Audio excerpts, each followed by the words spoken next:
All right. We're going to start out here with a passage out of the book of Mark that deals with this love thy neighbor thing. And in light of events that are going on around the world, this is probably one of those strange occurrences, those coincidences, the synchronicity of life that we aren't really certain what's going on until it suddenly happens. Jesus answered a lawyer that asked him a question, what is the greatest commandment? And he said, the first of all the commandments is to hear, O Israel, the Lord our God is one Lord. You shall love the Lord your God with all your heart, with all your soul, with all your mind, and with all your strength. This is the first commandment. That in Israel is what is known as the Shema. Okay, that is their greatest commandment. They pray that prayer every morning when they arise. That is their prayer. And the second is namely this, you shall love your neighbor as yourself, for there is no other commandment greater than these. Now, we've all heard the love thing over and over again. I mean, it gets kind of monotonous, let's just face it, all right? But yeah, what does it mean? How does it work? What's involved in it? I mean, what's all this about? I mean, really? I mean, what is it going to come down to? Okay? And when you take love and you drop it in the middle of a suffering sermon, it really just kind of blows apart. So let's go there.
I've brought this in here last year.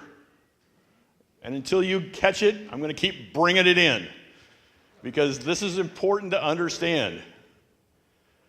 A lot of the things that we deal with in life are simply because we have this dualistic thinking of the nature of good and evil. I don't know how you can get around it any other way, but we just seem to think it's either good or it's bad. And we don't know why. Thank you. Okay. I'm going to call on today this message to have you look at all of these various levels that are here that we've got to go through. I've talked about it in the past that our spiritual maturity deals with moving up these various stages of life. Most of the church, I should say, is stuck in this magical mythic area. And our intention is basically to get to the upper realm. What I'm about to talk to you today is going to be kind of reminiscent of some past things that have happened in our lives. And it all started with this a couple of weeks ago.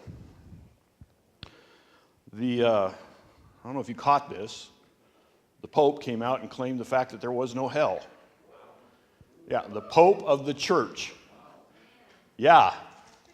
It's very intense. He declared in an interview with an individual that there was no hell. And then, naturally, all hell broke loose. Because the Vatican then had to backpedal and say, no, wait a minute, he didn't mean exactly what he said.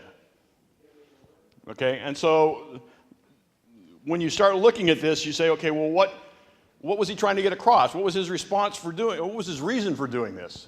Well, the man's trying to act responsible. That's really what it comes down to. He's trying to give 2,000 years of teaching perspective that is relevant And when you have a 2,000-year backlog of misguided information holding you back, there's some problems with that. And a lot of people just don't know how to address it, how to deal with it. And then it all culminated with this particular one this last Tuesday. That after he said there was no hell, then he had to go and talk about the devil. And I'll read the article that headline came from in a moment because it will support what I'm dealing with. But let's see if it's there. It worked. This is an example of what's presently happening within all of our lives right now.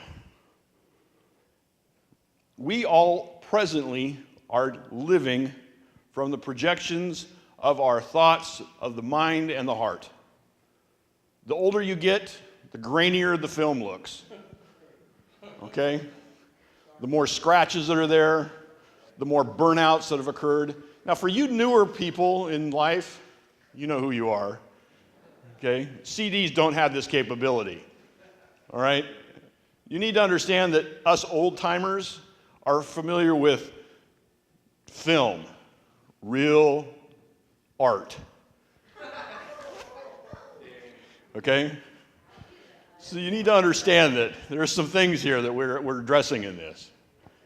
Because you see,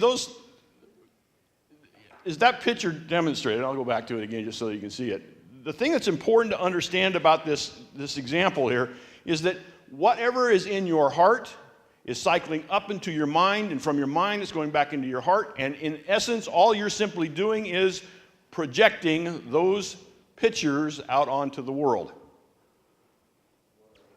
And all of our interactions with everybody we are dealing with on a daily basis are simply projections of the thoughts of the hearts and the minds of our life, of what we've grown up with.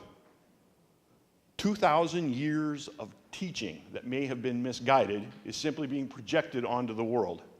And someone comes in and puts a pause on it and says, wait a minute. It may not be exactly what you think it is. And now everybody's projection goes off.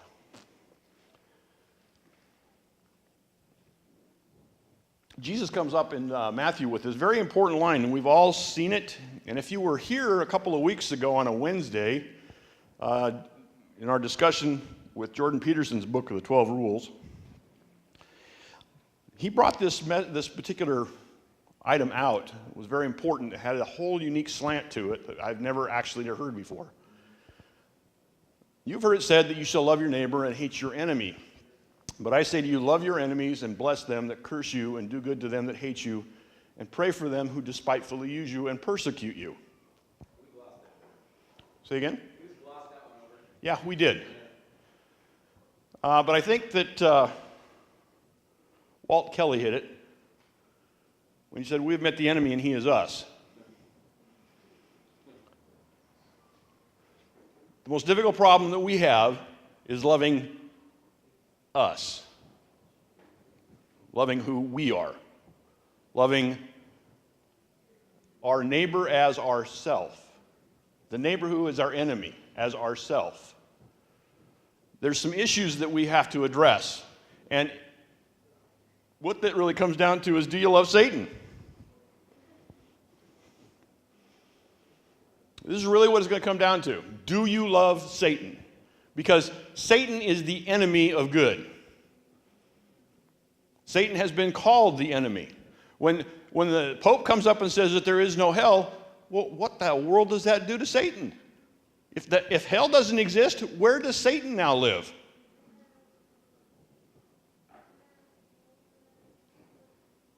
That's a big question. When I've taught this before to other people, I am faced with three particular responses: indifference, indignation, or jubilation. Because I've set people free, I've treaded on sacred ground, or they don't really care because they never thought about it.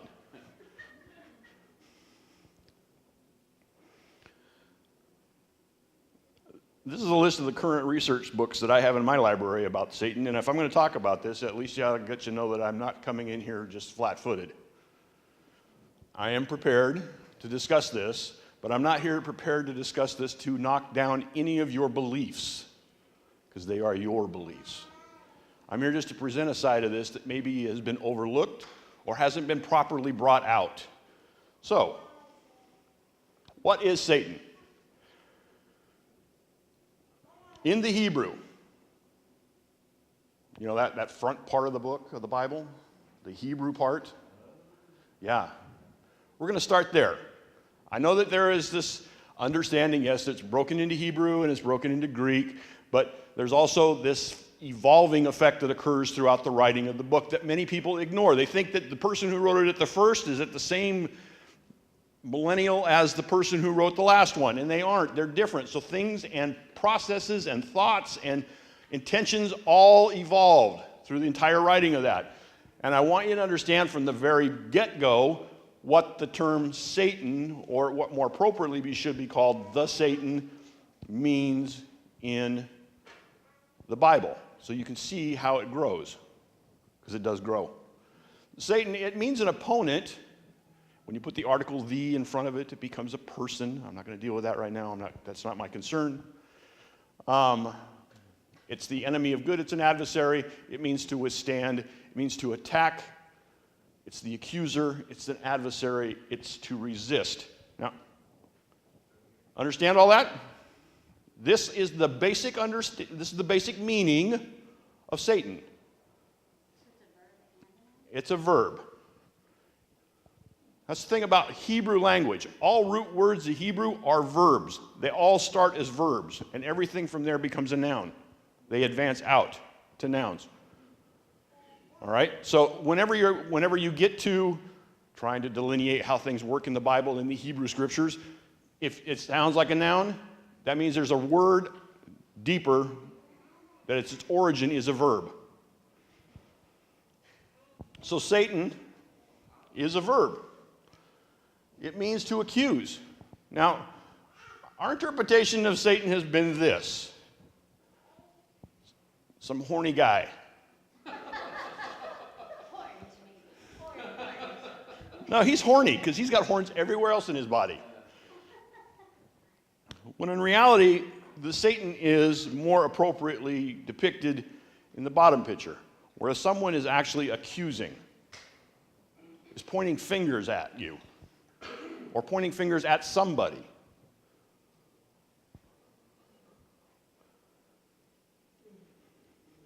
I know there's devil in the details, but we need to understand that the devil is simply the Greek representation for the Satan that the Hebrews have. It's kind of similar. It's a traducer, specifically Satan, false accuser, deviler, slanderer, which comes from the diablos, to traduce and accuse. And I know that many of you, being the intellectual individuals that you are, have used traduce forever in your life. And so you use it quite regularly in every conversation you're in. But for those of you who didn't know what in the world it meant, it means this: to culminate, which is another one of those big words that I use all the time, but I'm not going to worry about that. It means to vilify, to defame, willfully to misrepresent, to propagate, to continue to derive one from another. It means to continue to keep saying the wrong thing. That's what the devil means. It's not, in any of these representations, an ontological being responsible for evil. Ontological being a singular representation of a living structure. It means simply to say the wrong things about something, someone, or anything that is contrary to its truth. That's what the devil means, which means the exact same thing as what Satan means, which is just to constantly accuse somebody, to slander someone. So it's an action.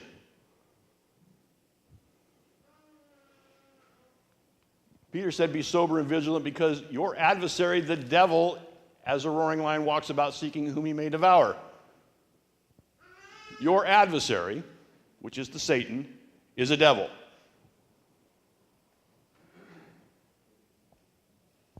Your adversary, your enemy, is someone who's speaking bad things about you over and over and over again. And it's not only happened to you, it's happening to the people in the world too.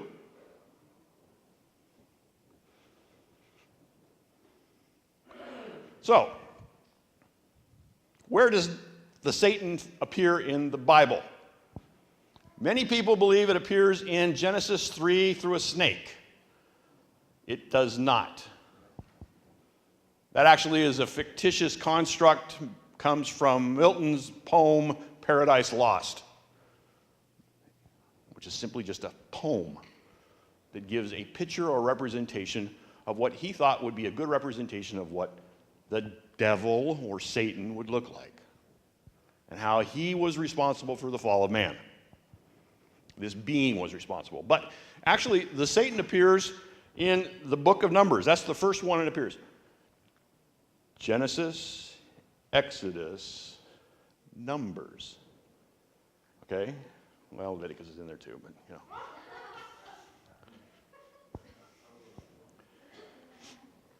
I generally sleep through Leviticus, so. Yeah. So it's way deep into the Bible. In the Hebrew lexicon, it's way down there. And it's not like everybody thinks. Everybody thinks that Satan is a fallen angel. Again, that's part of Milton's description and Faust too. But in this example here, where it really shows up, in Numbers 22:22, God's anger was kindled because Balaam, who was a magician, was going out to curse Israel. And the angel of the Lord stood in the way for an adversary against him. Now he was riding upon his ass, and his two servants were with him. That adversary right there is Satan.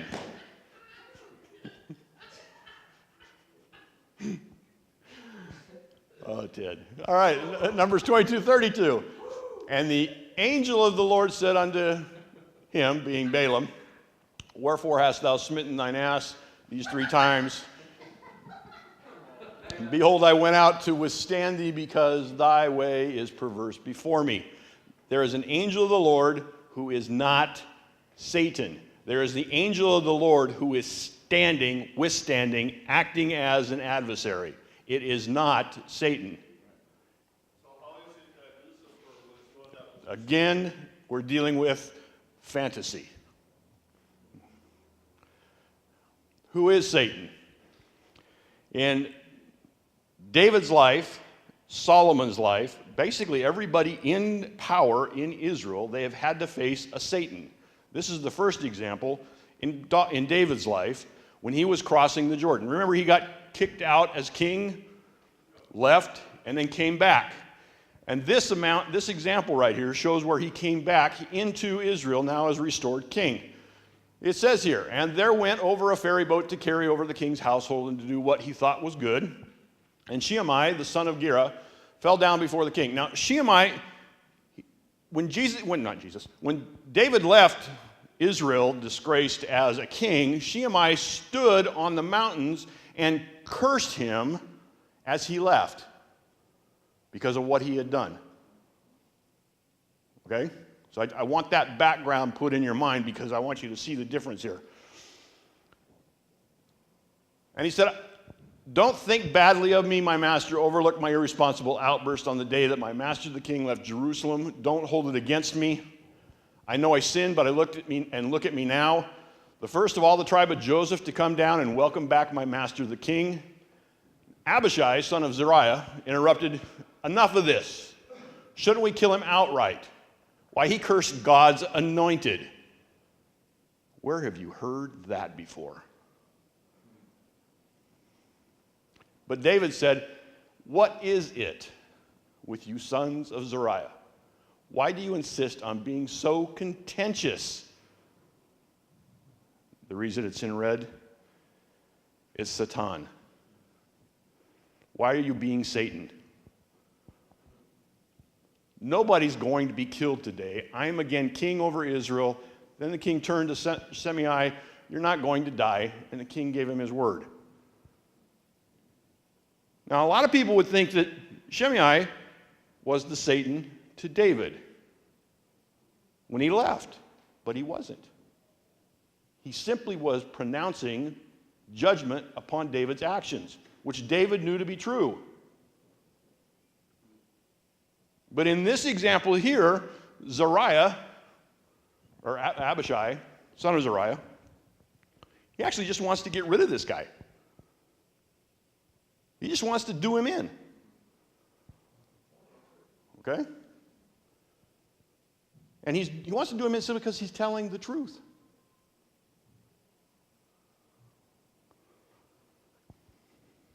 A few chapters later in 2 Samuel, we see this particular story come up. 24, and again in anger the Lord was kindled against Israel, and he moved David against them to say, go number Israel and Judah. In this example, we have David wanting to take a census of what, or how many people were in Israel, which was forbidden. He was not allowed to do that. No king was allowed to do this. Because it wasn't the people that made the importance for the protection of the kingdom. It was God that did that. And God did not want them looking at the strength of men to be the one that would represent what was to be their protection. God was their protection, so you don't number them. But something happened.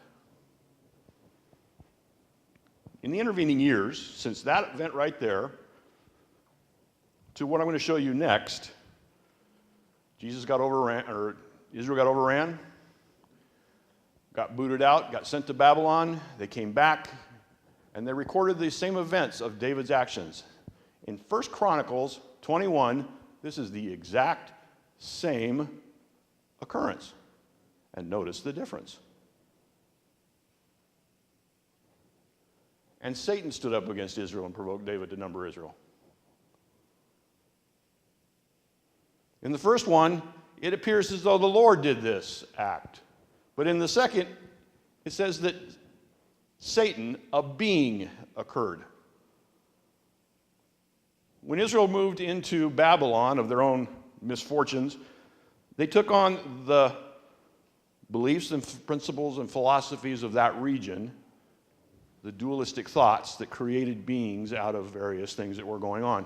So where God was good, there was now this being, Satan, that got created. In other words, Israel, who had always taken full responsibility of their actions, always, suddenly now had a scapegoat. Suddenly, it wasn't just them that was doing it, it was some other outside force that was influencing them. Couple that with the fact that in the writings between 2 Samuel and 1 Chronicles, you have the view of two types of people. You have the recorder of actual event and a recorder of people who are trying to make the king look good. So you can continue that lineage throughout all of Israel and make sure that it's that king's line that stays in power, because that's what God promised him.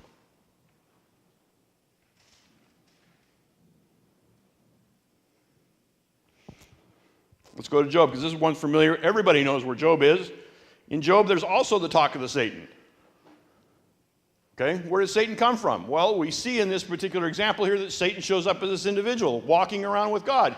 But let's consider something. Job has been recorded as the oldest book in the Bible, except for the first chapter and the last chapter, which are add-ons to the story. And these add-ons here give definition as to why in the world Job suffered. It gives some credence as to what's going on. All right, that's fine. I'm accepting that. I mean, you got to have some understanding of why in the world that man went through all the pain that he went through. But you took a concept of persecution, of accusation, and you made it somebody. And not only did you make it somebody, you elevated it into the realm of God. You made it up there in the same category as the divine.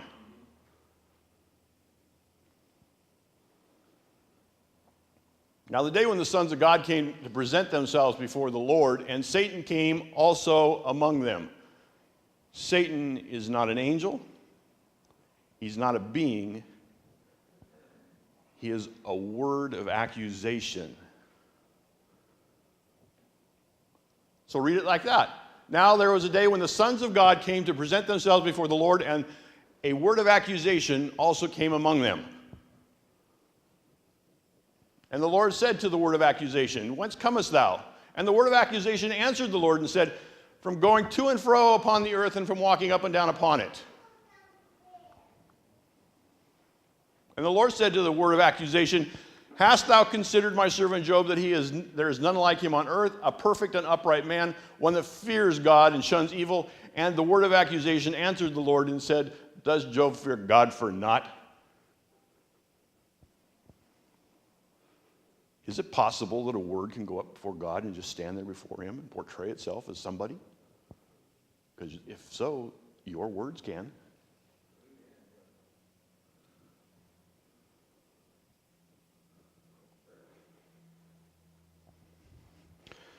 So let's move into the New Testament. See, Jesus is a representation of this. You'll recall there's an incident where Jesus sends out his disciples out into the public, and he sends 70 of them out to go minister to the people. And the response out of Luke 10:17 is, "And the 70 returned again with joy, saying, Lord, even the devils are subject unto us through your name." Devils are words of accusation that aren't right.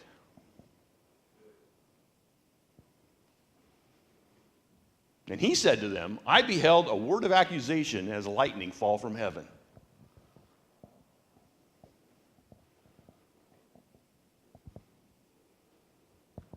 Now,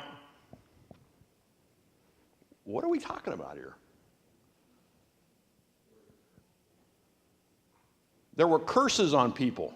If you were sick and ill, the curse of God was on your family. Because if you lived in Israel and you followed Jehovah, you would be blessed.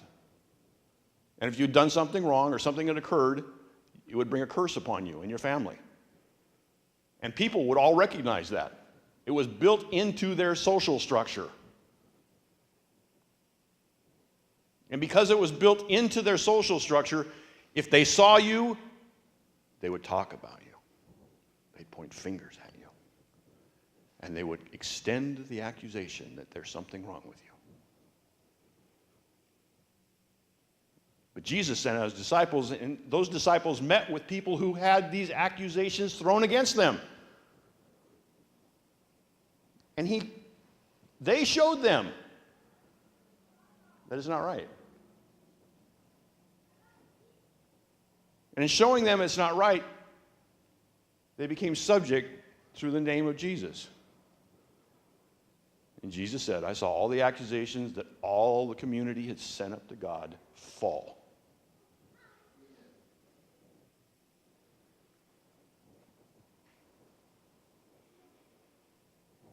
"Behold, I give unto you power to tread on the serpents and scorpions and over all the power of the enemy, and nothing shall by any means hurt you." Serpents and scorpions were thought to be the result of a curse. Obviously, that's why Moses lifted up the rod.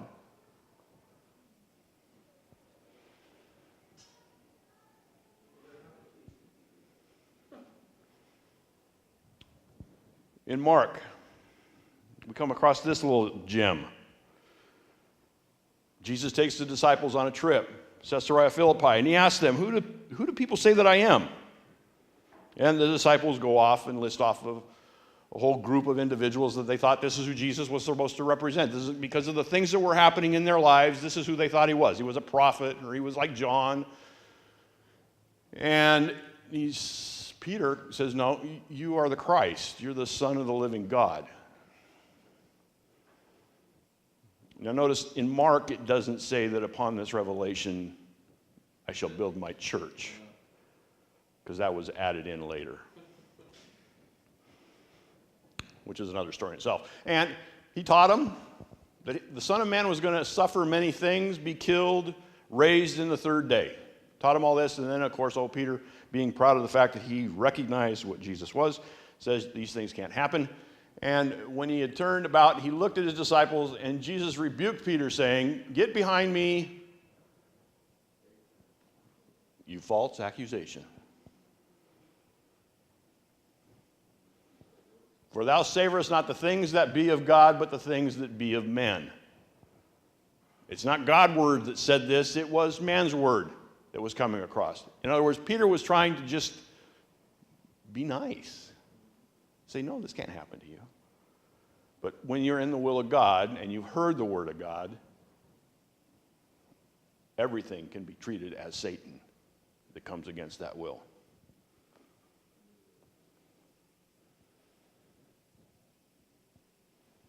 I'll wrap it with this. "And you do the deeds of your father." John chapter 8, verse 41, in the temple area with a whole bunch of Jews around him. "And these Jews say to him, we're not born of fornication. We have one Father, even God." If that's not an accusation, I don't know what is. Because that's really what they were doing, was slandering him. All those Jews were being the Satan. And Jesus said unto them, "If God were your Father, you would love me, for I proceed from him, came from God, and neither came I of myself, but he sent me. Why do you not understand my speech, even because you cannot hear my word? You are of your father, the devil." The father, the accuser. The father of an accusation. "And the lusts of your father you will do. He was a murderer from the beginning, and abode not in the truth, because there is no truth in him. When he speaks a lie, he speaks of his own, for he is a liar and the father of it." Accusations are the devil's trade. Yeah, Jesse.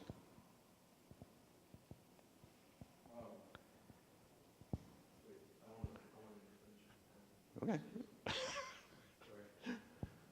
He's saying this is from the beginning.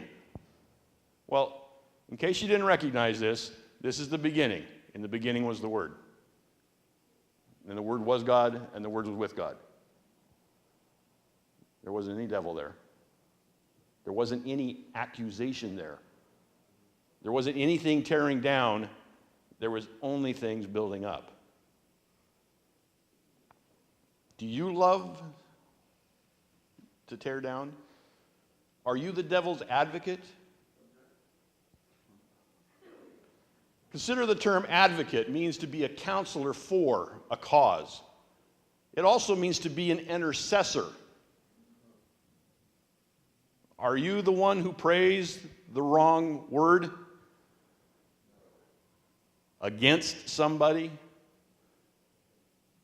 particularly yourself? Because that ultimately is what this comes down to. We're constantly projecting our thoughts and our heart's intentions onto the world. And that's our prayer. We become our own worst enemy.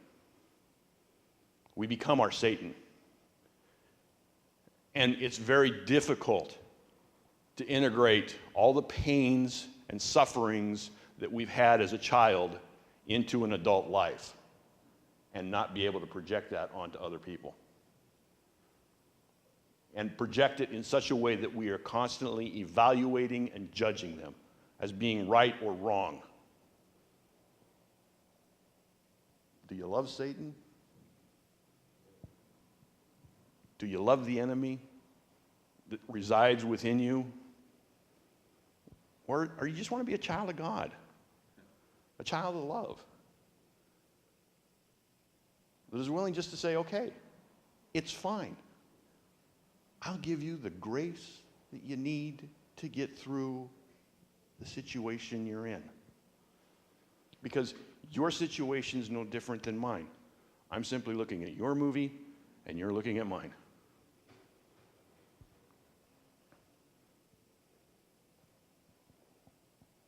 It's difficult loving the enemy when the enemy's you.